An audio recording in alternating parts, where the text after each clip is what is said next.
Hi, my name is Joe, and I will now show you how to best soundproof the walls in a room.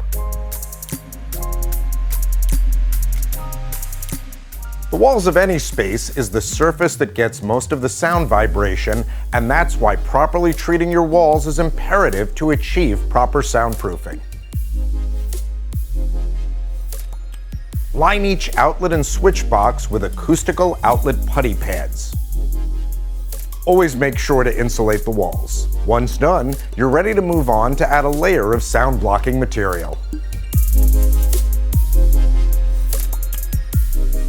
Mass-loaded vinyl is a high-quality sound blocking material.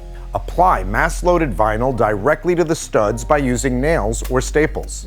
Then tape to seal the edges and corners. You can also use specialized adhesive like this one for edges, corners, and to hang mass-loaded vinyl. Whisper clips. Resilient sound clips such as this whisper clip or other clips work as an absorber for sound waves to minimize vibration. Install the whisper clips no more than 48 inches apart and 24 inches between channels, and within 3 inches of all ends. After the clips are installed, the next step is to apply the hat channels. Install the channels by inserting into the clips.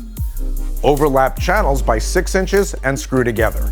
Fasten the drywall to the channels.